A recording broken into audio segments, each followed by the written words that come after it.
World of Warcraft is in its pre-expansion off-season. There are only 4 weeks until the release of Midnight. This is the perfect time to play other games on your backlog or catch up on TV shows you've been putting off like Fallout or The Pit. But what if you still want to log into World of Warcraft until Midnight releases? Is there even anything to do? Is there anything you need to do to prepare for the new expansion?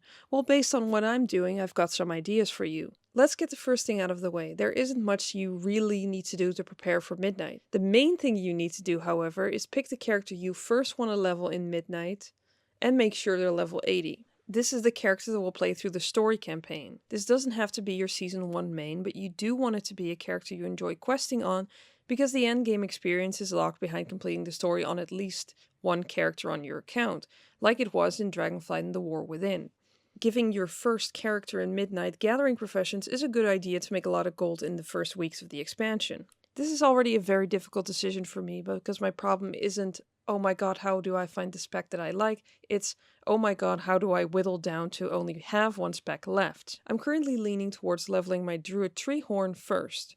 A character that I described in a previous video as only exists because it has a Big Lebowski reference name. Mr. Treehorn treats objects like women, man. But I think it'll be fun for them to discover the Haranir in a questline and then be turned into a Haranir. Finally, they have a reason to exist beyond farming lumber, herbs, and ore. None of the characters I want to potentially play in Midnight are stuck below 80 because I went hard on Remix and also the previous Winds of Mysterious Fortune.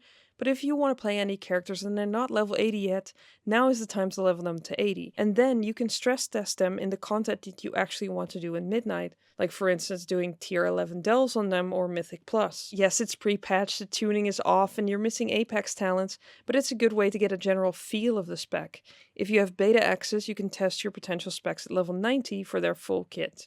After you've decided on your first steps in Midnight character or characters, make sure their bags, quest logs, and banks are emptied out of stuff you don't need anymore. That's basically all the Midnight prep you really need to do. So what can you do for the rest of the time? Well, I'm focusing up on wrapping up questlines or achievements that will be way more annoying to do later. For instance, I recently finished a meta achievement for the War Within because I realized that doing the Nightfall scenario would be very, very difficult as a solo player later on. And because I probably won't return to the War Within delves once Midnight releases, right now I'm also focused on finishing the Flickergate achievement for the Flickering title. This is also a nice way to try out some specs at tier 11 delves and grind some crests. So why am I farming crests a month out from the expansion when gearing is probably not the best use of my time? I mean, yeah, having higher gear will make the first steps into Midnight slightly easier, but you'll also replace that gear within a few levels. I'm using the crests on something a little more permanent. While the Midnight pre-patch event doesn't really have to offer anything in terms of compelling gameplay, I mean it's an account-wide weekly with some rares and some world quests, it is a good way to farm warbound champion gear and cosmetics like decor, pets, and mounts. You don't really need the warbound champion gear going into Midnight, but you can use it to get tier set appearances for the Manaforge Omega raid. Every rare you kill in the Twilight Highlands gives you some currency that you can use to buy the gear with, and has a chance to drop warbound gear. You can then take this pre-patch gear to the catalyst on a character of your choice, and it will turn into normal raid Manaforge Omega tier set appearance. Unlocking the full normal set will also give you the LFR set, but you can also upgrade the items that you've collected to 5 out of 8 champion to unlock the heroic appearance. So grinding out the pre-patch and grinding out crests from delves, for instance, can give you the heroic, normal, and LFR appearances on characters you haven't even played before. Depending on how many pieces you still need to get for the tier set and how many catalyst charges you have, you can choose to catalyze the cloak, or you can get the cloak another way. The cloak appearance for all 4 difficulties can be bought using this item that drops from Lumathar, the second boss of Manaforge Omega. It can drop once a week per difficulty per account, so you can only really do this for one class a week. Also, as an aside, if you're jumping into Manaforge Omega LFR on a new alt for the cloak appearance, make sure you've got the Reshi reps.